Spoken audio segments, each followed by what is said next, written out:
Good morning, my brothers and sisters. Welcome to episode 160 of Be With Me in the book of Acts. We're in chapter 28, which is the final chapter of the book of Acts. The title of this little section I'm going to read is Paul in Rome. He's been trying to get to Rome for a long time, chapter after chapter of excitement and shipwreck, literally. And he finally gets there. Yesterday we learned about units of courage that he gets from believers in a nearby town as well as in Rome. That is, we were looking at sharing courage and taking courage from other brothers and sisters and building courage into a particular person. In this case, it was Paul. And we were asked to find kind of the shipwrecked person in our life and build courage into them, which would likely be inconvenient, expensive, time-consuming, etc. All right, today, this is Acts chapter 28 and verse 17, and Paul starts to give witness, but I want to address our attention to Paul's imprisonment here. So, I'll start with verse 16 because it tells us something about Paul's imprisonment. And when we had come into Rome, Paul was allowed to stay by himself with the soldier that guarded him. After 3 days, he called together the local leaders of the Jews, and when they had gathered, he said to them, "Brothers, though I had done nothing against our people or the customs of our fathers, yet I was delivered as a prisoner from Jerusalem into the hands of the Romans. When they examined me, they wished to set me at liberty, because there was no reason for the death penalty in my case. But because the Jews objected, I was compelled to appeal to Caesar, although I had no charge to bring against my nation. For this reason, therefore, I have asked to see you and speak with you, since it is because of the hope of Israel," we'll talk about that in a second, "that I am wearing this chain." So Paul, even though he was allowed to stay by himself, he still had a chain and he still had a soldier, and he didn't have his liberty that he had to invite these Jewish leaders to him rather than going to the synagogue. All right, verse 21. And they said to him, this is the Jews of Rome saying now, "We've received no letters from Judea about you, and none of the brothers coming here has reported or spoken any evil about you.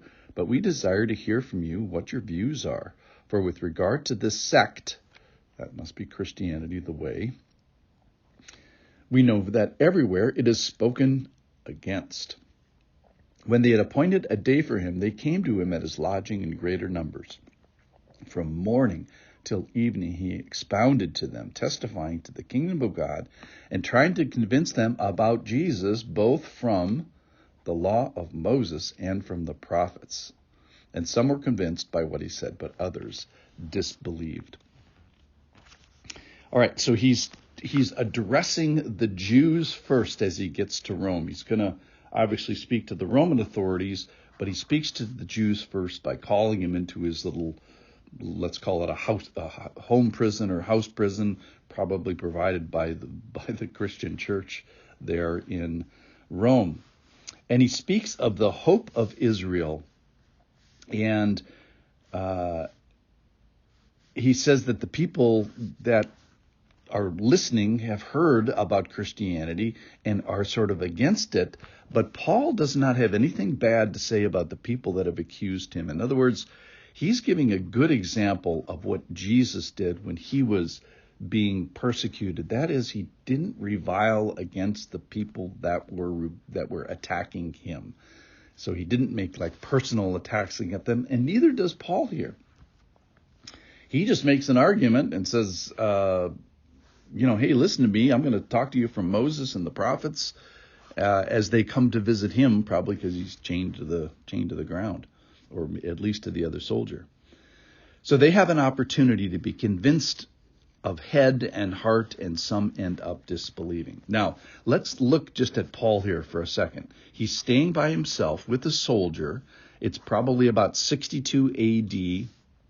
He's working through some incredible theology. He's writing the book of Ephesians and Philippians and Colossians during this time. He's already written the book of Romans and Galatians and 1st and 2nd Corinthians.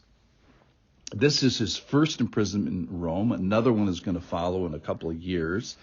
We find out he's still chained, and we find out that yesterday especially, that he was encouraged by the brothers and sisters that he had in Rome. Presumably it was the first time he was ever in Rome, and certainly was the first time he was ever there with Christianity, since Christianity was relatively new. Now, this hope that he's talking about is the hope connected with or on the coattails of the resurrection. And he often circles back to this. We've heard that the resurrection is of the just and the unjust. And then he kind of rhetorically asked King Agrippa a couple of chapters ago, why is it thought incredible by any of you that God raises the dead? Well, let me answer for Agrippa. It's because it's the most incredible thing in the gospel. It puts Jesus beyond sort of the nice guy teacher and into the Godhead who has power over life and death. So it's the critical issue of belief. So in this little passage, we see the people of God and the message of God and the opportunity of God. The people of God, regarding the courage of this shipwrecked guy, imprisoned guy, locked to a soldier guy named Paul, and the courage that other people build into him.